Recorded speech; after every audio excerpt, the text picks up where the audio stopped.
In this video, I want to discuss the false prophet Troy Black and how I managed to uncover archive footage of him admitting that from day one he was a prankster. But wait for the shock.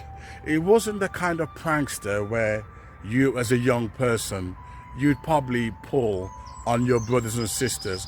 It was the kind of prank that would show what he would turn out in the end doing. Okay, Troy Black, I will play the video for you in a second as I build up my evidence and my argument.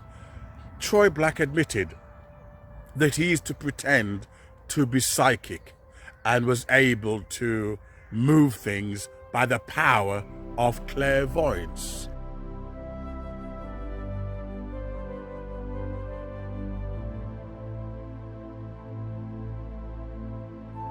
He was in touch with spiritual beings, mind magic, mind mesmerism.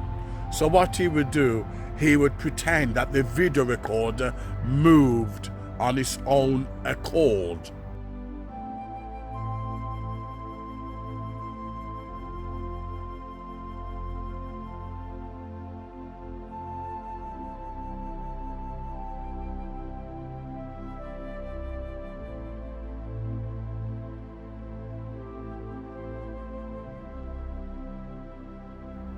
And this kind of mental magic he enjoyed performing. In fact, he admitted that when it came to pranking on this mental level, he was the master of it. What I find interesting, Troy Black also admitted that he was a horrible person. He knew how to manipulate his brothers and his sisters. And how he got away with it, he says he doesn't know how, but he was able to get away with manipulating people.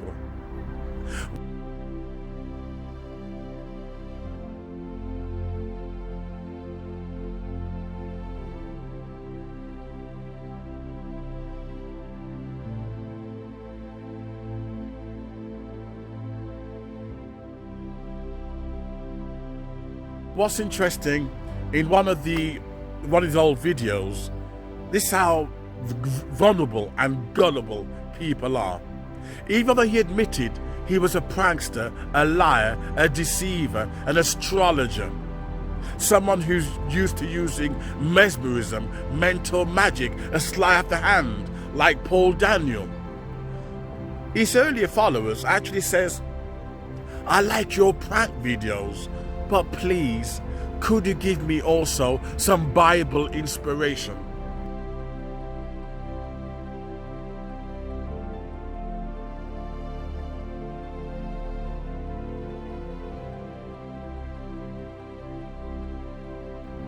To which he replied, "Don't worry, there's plenty to come. There's plenty to come." Like Madonna, as I revamp my image and work out how am I going to use a prank level on such a high, colossal amount, I will sit back and work out how do I revamp my image.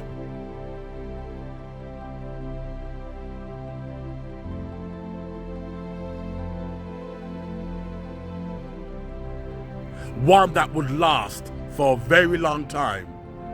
And that's when he came out with all God told him about September, God told him about December, God told him about who was going to be, in fact, in one of his videos, he says Donald Trump was going to become president. However, when you listen to his video, you begin to realize a lot of it is clickbait.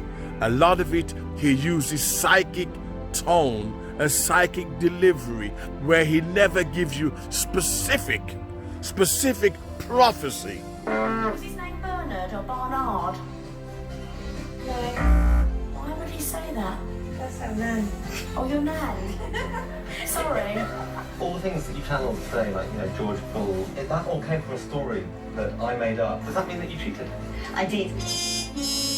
I don't think it was ever a chocolate factory. That's the one thing it was, Goldie, I'm afraid. Yeah, you see, you didn't got the truth wrong. Yeah, I know. We dropped our psychics in the middle of a... But rather telling people what they want to hear by hiding behind simile, metaphors, and symbols. That way, he's playing it safely. That way, if his prophecies does not come to pass, a bit like Nostradamus,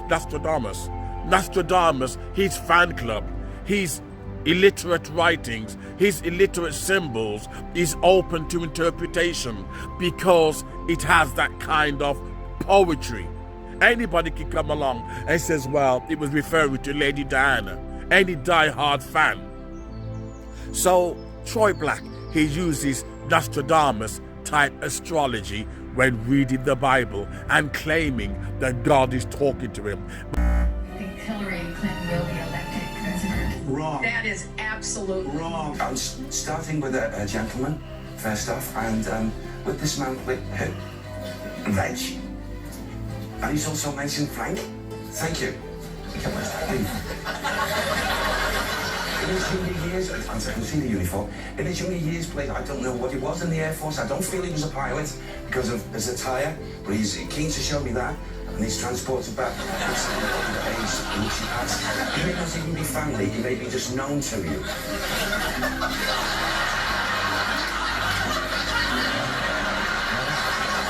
Frank or Reg? Anyone? Yes, please, could you, the microphone, please. What do you say? Good afternoon. My father, his name was Hugh, and he was in the Air Force. And he didn't fly, he was a civil engineer. Glynis?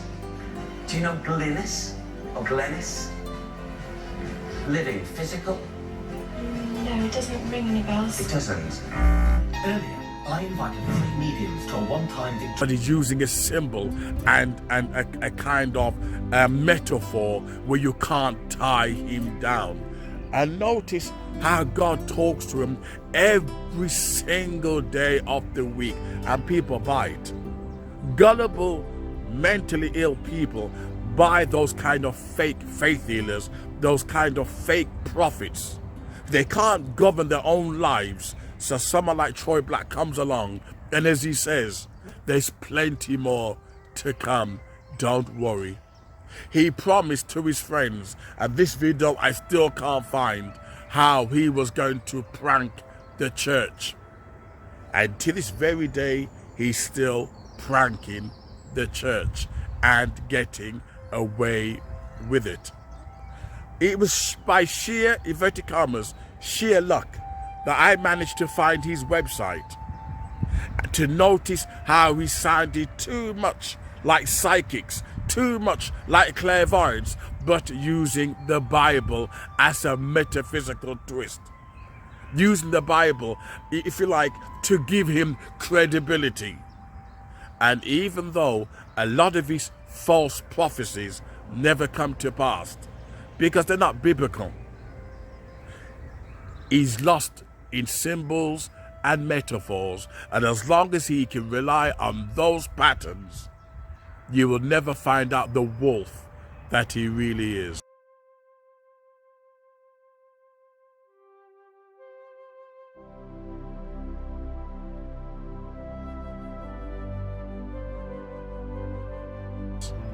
Sadly, there are people who will fall for Benny Hinn, they'll fall for fake healers, they'll fall for false prophets of these calibers, these nature, because people want to be deceived. They don't want to believe the truth. And hence, Troy Black, people like him come along, pranksters, liars, deceivers, using the Bible as an astrology, an astronomy, and a political twist. Yet, people still believe it, even though archive footage has shown he's a fake. One of the pranks that I would do all the time was I had 5 siblings growing up. I would come into the kitchen when someone was making themselves food, especially when they were like preparing cereal. And so they would get the bowl, pour the cereal, the milk in there, and then they would pour the cereal in there, and they would lean into the fridge to grab the milk. or maybe they were leaning into the fridge to get mustard or ketchup for a burger or something, whatever it was. Whenever they left their plate on the table, I would like walk by, grab the plate, put it behind my back, and walk into another room and put it on a shelf somewhere.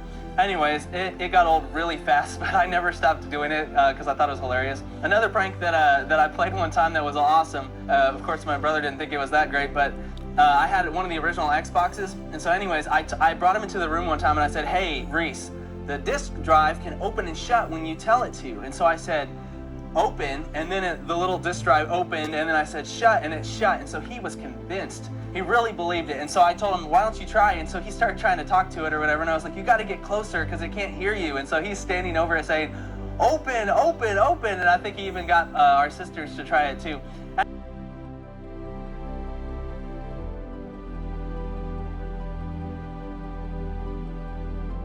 Anyways, the whole time I had the Xbox controller in my pocket and I was pushing the open and close button. Yeah, that was a good one.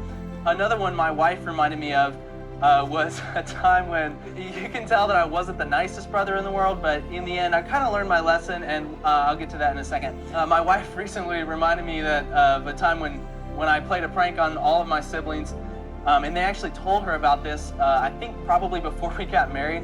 Basically, I got a cardboard box, and I would bring them into my parents' garage one at a time and say, okay, guess what? I've figured out how to move things with my mind.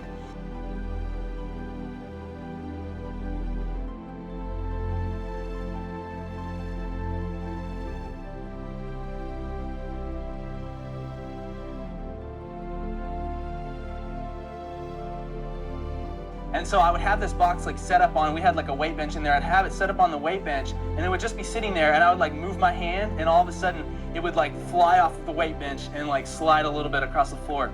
It was pretty convincing, I would have to say. What I had done was I had put one of those like Tyco RC cars, those little like remote control vehicles, like inside of the box, and it was one with a big rubber wheel, so it didn't make a lot of noise. And so I had the controller in my pocket, and whenever I would like move my hand, it would like drive a little bit in the box and knock it off the shelf. It looked pretty good, but after a while, I think my brothers and sisters stopped believing me because I was playing all these pranks on them. Another